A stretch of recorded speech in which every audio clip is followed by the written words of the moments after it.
It's been a long time since I've thought about Baldur's Gate 3. To me, this is a fart in the wind. It's not relevant. It's not talked about. Real gamers don't care about it. It wasn't even relevant the weekend it came out, right? But the narrative has always been that Baldur's Gate 3 is a top of the line product. It's one of the best games ever made, one of the best RPGs ever made, that it was some huge industry defining thing, that it was a cultural phenomenon. And that was a major sticking point for me, was the claim that it was a cultural phenomenon when nobody really cared about anything in the game other than the degeneracy, other than the sex, other than the polyamorous, like, bear banging action that goes on.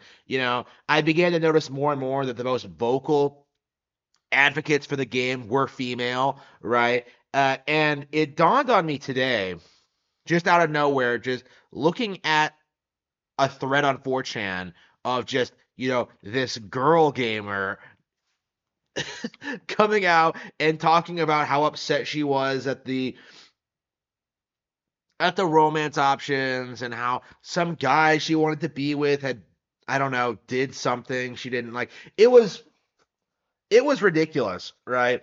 The entire thread was like this, of just nonsense complaints about a game that was never really good to begin with. And it kind of dawned on me, this felt very familiar. It felt nostalgic. It felt like a blast from the past. And I had to think about it quite a bit. And I came to this realization: Baldur's Gate 3 is the Twilight of video games. When you really take into consideration, when you look into just how obsessively people protect this brand, when you see just why people are enthusiastic about it, when you look at like the actual quality of the product itself, when you think about it for 2 seconds, it's the exact same thing. Horny women, getting enamored with this game because of all the degenerate sex options and interactions with the party, which is basically just sex shit. Just depraved, degenerate, disgusting, lustful, just female nature, right?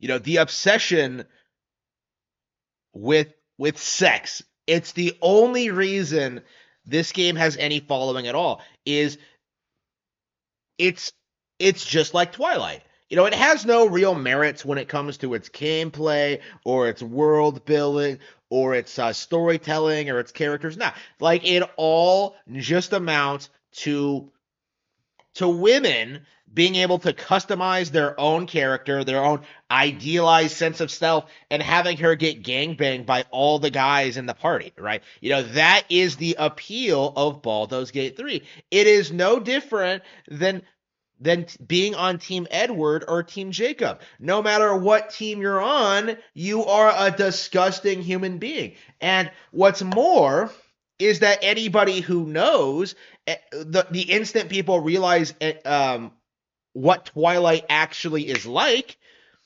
everyone knows what a terrible person you are when you admit to being a fan of it. Like, Baldur's Gate 3 absolutely has that same kind of audience. Like, anybody engaged with this game, anybody who cares about it at all, anybody who obsesses over it, like, all of them have demonstrated to be terrible people. And this has been a reoccurring thing over the past year. I've talked about this extensively.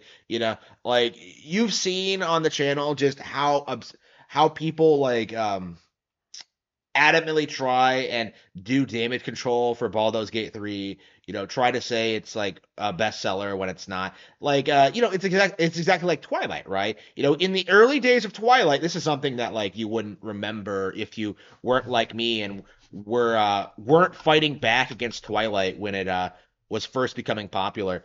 Like, before the movies came out, even. Like, if you weren't back there, if you weren't around back then and you saw that happen, like, it's the same exact behavior.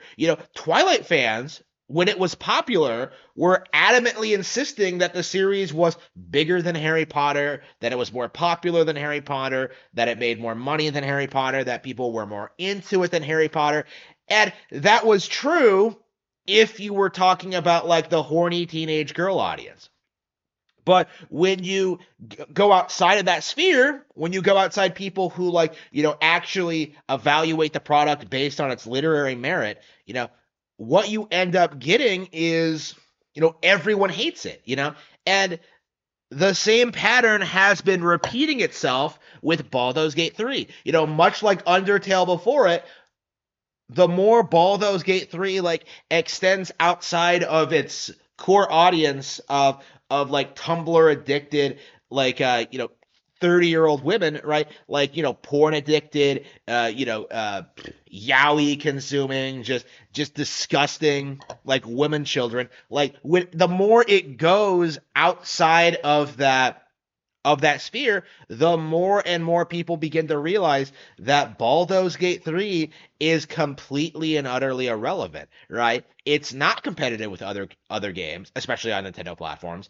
It's not all that well written. It's not all that engaging. Like there's really nothing more to this game's appeal than simply being as sexually degenerate as possible. It is the Nick Rekieta of video games. It is the Twilight of video games. It's the same exact thing as some like, the female equivalent of like some shitty harem anime, right? Like it's some ridiculous out there just not no there are no positive qualities to this product at all outside of sexual titillation, right? It is it has no merit artistically, it has no merit creatively, it isn't fun to play, it isn't engaging. And if it was, people would actually talk about aspects of the game other than how much they want to bang certain characters. And that's what this all comes down to. This is the reality of the situation, is that Baldur's Gate 3 absolutely left no real impact on the world of gaming. Much like Twilight before it, all of its influence has been very noticeably negative. This idea that a game like this could come out and just get such an audience of non-gamers and get so much attention from game journos in spite of like many more objectively superior games coming out that same weekend, that same month, that same year. Like this is an example of why we as serious gamers need to push back against casual gamers. This is an example of why serious literature enthusiasts have to push back against Twilight, because simply being popular and being talked about doesn't necessarily mean that you're some objective masterpiece. And Twilight proved that 20 years ago, and Baldur's Gate 3 is proving that today.